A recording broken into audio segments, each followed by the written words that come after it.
dosis de miedo, cada vez sucumbimos más. Y fue mucho de lo que pasó a lo largo de la pandemia. Supongamos que un padre o madre o tutor o encargado de lo que sea tiene un niño con estas características y no se da cuenta. ¿Qué rasgos tiene que poner atención para entender que está en esta zona en la que vos estás hablando? ¿Características a qué te referís? A síntomas, o sea, ¿cómo detecto yo que a un niño le está pasando esto? En cuanto a la crisis asmática. Exactamente. En cuanto sí. a la crisis de pánico. Sí, exacto. Bueno, tanto el pánico como el asma es una manera encubierta de pánico. Es una manera todavía más profunda en la cual el miedo a quedarse sin aire, ¿sí? Entonces, más inconsciente el niño no se da cuenta y no lo sabe, y por lo generalmente en esos niños hay un gran bloqueo emocional, una incapacidad de expresarse, ¿sí? Entonces lo tiene que expresar a través del cuerpo, ¿no? Lo que no puedo expresarlo coherentemente, mi cuerpo se va a encargar por mí, ¿sí? Esa es un poco la lógica. ¿Cómo se dan cuenta los padres? ¿Sí? Van a tener signos precoces, niños que por ahí son más evasivos, que son poco expresivos, que tienden a ponerse muy tensos rápidamente, ¿sí? Que se bloquean y se paralizan, ¿sí? Y no pueden hablar o resolver por sus propios medios. Por ahí tienden a ser niños también que a lo mejor se han sentido desprotegidos, ¿sí? O que han estado expuestos a situaciones en las cuales se vieron en peligro, ¿sí? Entonces, bueno, hay que ver también para cada familia, tal vez no hay habría que ver, digamos, cómo se desarrolla cada familia, pero sí se puede ver en síntomas respiratorios a repetición, sobre todo lo que tiene con las crisis asmáticas, ¿sí? Por ahí de chiquito no vas a tener ataque de pánico de chiquito, pero sí puedes tener crisis asmáticas. De más grande lo que estamos viendo ahora es ataques de pánico en nenes cada vez más, digamos, precoces, por ejemplo, adolescentes o niños, por la cuantía y por la cantidad de información y de intoxicación, de miedo a la que estuvieron expuestos. Si usted se fija, el niño nosotros no tuvimos en pediatría ni en terapia intensiva casos de COVID grave, no tuvimos uno solo, y en adultos sí. La diferencia, ¿sabe cuál es? Es la concepción de enfermedad, es el miedo a morir, que el niño no lo tiene, porque no le tiene miedo a los gérmenes, ¿sí? Por ejemplo. Entonces, digamos, muchos de los signos los vamos a ver más bien en el entorno familiar, y en el niño lo vas a ver más físicamente. ¿Sí? Lo vas a ver físicamente, con estos temblores nocturnos, insomnio, lo vas a ver con crisis de llanto, un nene que empieza a llorar y no para, un nene grandecito, ¿no? Bueno, hay ciertos síntomas por ahí más físicos, y en el adulto sí lo vas a ver por más que nada por ansiedad, sí podés ver los ataques de pánico más floridos.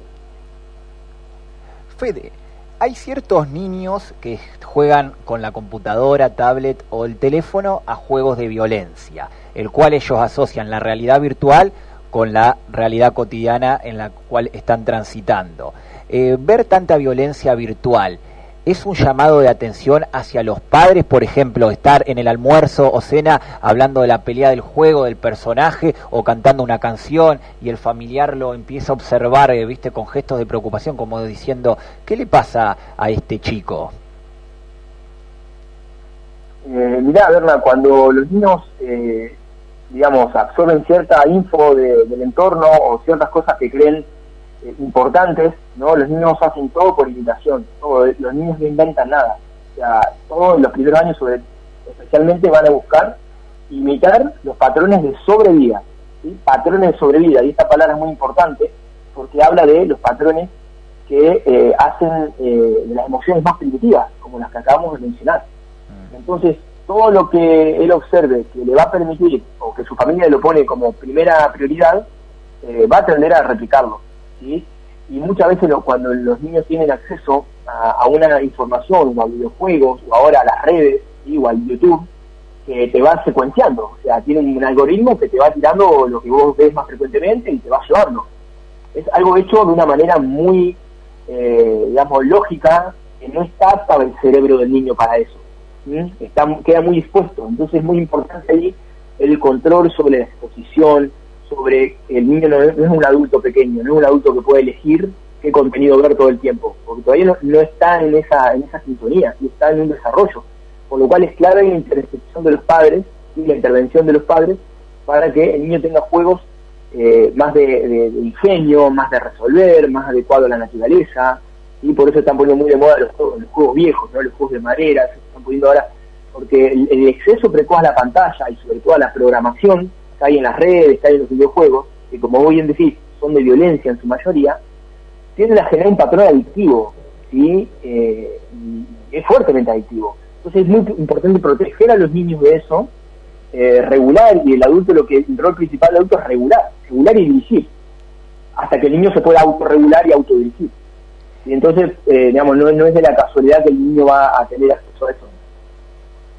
Y estos miedos, síntomas de violencia, con un tratamiento no farmacológico, me refiero jugar al fútbol, tenis, pádel, andar en bicicleta, salir a caminar, ¿logran curarse definitivamente, parcialmente, o son, digamos, herramientas de ayudar y no mantener a los padres en cierta preocupación y tan encima del chico o chica? Claro, sí, se puede por supuesto resolver de manera completa todo lo que tiene que ver a estos patrones emocionales o a estos síntomas emocionales, físicos, claramente cambiando el entorno, claramente haciendo cambios en el movimiento. Y ustedes recuerden que la emoción es movimiento. Cuando se dispara hay que movilizarla, ¿sí? Si yo estoy sentado 12 horas y estoy experimentando emociones detrás de una pantalla, es todo movimiento que no generé, pero a algún lado fue a parar, ¿sí? Porque se disparó toda esa maquinaria celular. Entonces, digamos, clave todo eso que vos mencionás, adaptar un entrenamiento, un movimiento integrado, ¿sí? Que le permita vincularse con otros seres, vincularse con su propio cuerpo, vincularse con la naturaleza, ¿sí? Y darse ese tipo de dosis, ¿no? Ese tipo de experiencias, más que las que hacen a simplemente dar estímulos visuales, ¿no? Con luces cambiantes y todo lo que son las pantallas que conocemos, ¿no? La programación. Eso puede ser hiperterapéutico. Y respecto de los padres, es clave también que ellos obtengan su seguridad, que ellos obtengan su tranquilidad, porque el niño, cuando ve que le están muy encima, dice, bueno, algo malo tengo, ¿no? Tengo algo malo. Entonces a veces eso puede ser contraproducente, ¿sí? O puede tener una alarma de que hay un peligro, porque mis protectores están encima mío, ¿no? Estoy en peligro. Entonces todo lo que tenga que ver con exceso de alarma y exceso de peligro es más miedo. Entonces eso también es otro punto donde tratar. Fede, antes de ir cerrando, los programas de televisión, me animo a decir como Gran Hermano, exigen a sus participantes a pasar al ámbito de la fama. Los exigen, viste, que te tenés que hacer una operación de cara, agrandarte las lolas y demás. Pero se ve que en este ámbito trabajan médicos, me animo a decir clandestinos. En su momento Giselle Rímolo, ahora Aníbal Lotoki, que a sus pacientes los hace vincularse a la muerte. ¿Cómo puede ser que un médico que no tiene título de médico está ejerciendo una profesión de alto riesgo y la gente que estudió, que leyó libros, hizo un montón de especialidades, no tiene la chance? ¿Cómo es todo esto? ¿Qué opinión tenés para decir? Bueno, muy buena esa. Mirá, lo que está sucediendo y hace bastante tiempo, como vos mencionaste sus ejemplos, y ahora el que está muy en la media, digamos, en los medios,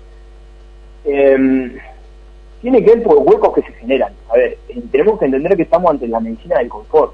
Eso lo explico en el libro, lo que es la cultura del confort. Es decir, van a elevarse, digamos, a subir, a escalar la gente que pueda ser un tratamiento clientelar. O sea, ¿vos qué te querés hacer? No, bueno, te hago lo que vos me pidas, ¿sí? No hay absolutamente nada de ética.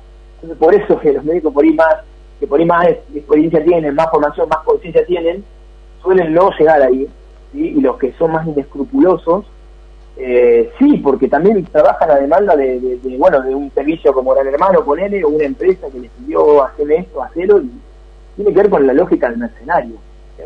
Entonces, si vos tenés esa característica, como en todas las áreas, ¿no? Como el político, como en todas las áreas, el mercenario tiende a llegar a cosas digamos, por ahí grandes en términos económicos, porque por lo que cede y por ir a pedido de lo que es la demanda, ¿no? La demanda sea de una empresa o de los pacientes, porque hay gente que también te dice, bueno, haceme 10 tratamientos y vos vas a ir a hacer 10 tratamientos, aunque sabés que no los necesitas.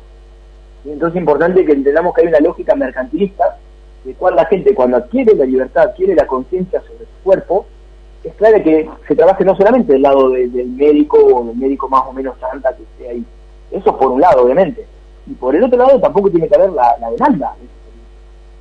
¿Entendés? O sea, porque hay gente que no se preocupó en fijarse quién era el señor. Entonces, digamos, la gente no tiene que necesitar o tiene que perseguir afuera o someterse a tratamientos dolorosos, ablativos, mutilantes, cuando lo que hace eso no le va a resolver su causa de estrés. Y muchas veces, de hecho, son signos de estrés. ¿Sí? La búsqueda permanente de cambiarte algo, de no ser suficiente, de no sentirte conforme con tu imagen. Esos son síntomas claros de estrés crónico. Entonces, fíjate cómo desde ahí vos podés, digamos, darle a la gente otra salida. Claro, claro, sí, porque hoy habló Lotoki y dijo: lo que pasó con Mariano Caprarola no es responsabilidad mía, Silvina Luna en un delicado estado, y vos decís, este tipo tendría que estar preso y no lo está. Igual se sabe que como está este país que es un viva la pepa, dirían los reporteros de Showmatch allá por los 90, no me sorprende nada, Fede. No, sí, a ver, por supuesto es que cada uno tendrá que responder por las prácticas que hace y sobre todo este tipo de cosas a pedido. A veces la persona te viene a decir una demanda X o una cirugía, vos como, digamos, médico humano tenés la conciencia para decir, no, mirá, hermano, vos no necesitas esto, o sea, no te voy a exponer a un riesgo potencial, más allá de que sea o no responsabilidad directa, son riesgos potenciales y no es, digamos, es tu cuerpo, es un templo. Entonces, digamos, esa es la conciencia que creo que de las dos partes debe darse, ¿no? Y cuando no sea de una, tiene que darse de la otra, con más razón todavía. Bueno, Fede, ahora sí te vamos a dejar libre. Ha sido un gusto poder hablar con vos del libro Tu dosis de libertad. Éxitos en aquel recorrido que te queda. Seguí sacando libros. Abrazo grande. No sé dónde estás viviendo ahora, ¿en Buenos Aires o Tandil? No, estoy en Tandil y entre Tandil y Saladillo. Estoy a Saladillo a atender. De paso, bueno, les cuento, ahí en Saladillo tengo para algunos consultantes que requieran, pueden también hacerlo ahí. Y bueno, y con este libro también está a disposición tanto en Saladillo como en distintas áreas de la provincia. Me pueden preguntar, me pueden contactar en el Instagram Federico-Voice, ¿sí? Y ahí pueden, digamos, el que esté interesado en leerlo y en incorporarlo a su vida, me lo puede solicitar. Muchas gracias, Federico, va a ser muy interesante leerlo. Gracias por esta amabilidad. Bueno, muchas gracias a ustedes por el espacio y por darle lugar a estas visiones, estas experiencias, y espero que les sirva mucho. Un abrazo. Bueno, abrazo grande para vos, Fede. Hasta luego. Bueno, ahí estábamos hablando con Federico Bois, entonces, ¿no? Qué lujo que nos dimos, porque no todos los días alguien escribe un libro con estas características, ni todos los días se preocupa alguien por lo que ocurrió con los niños en la pandemia, ¿no? Claro, claro, así es, interesante tema para tomarse un cafecito en estos días de sábado de invierno que quedan, reflexionar acerca de lo que es los problemas mentales que posee el ser humano. Y la respuesta la vamos a obtener en este libro, Tu dosis de libertad. Antenoche, hablando de los sueños que te comentaba antes de la charla, soñé que debutaba en Independiente, en tu Independiente, en la altura, ¿Cómo qué? En la altura de Bolivia, ante Bolívar. Se nota que en el sueño planteaba mal, a ver si un desastre, perdía 15-0 ante el Bolívar, preocupación. 15 goles.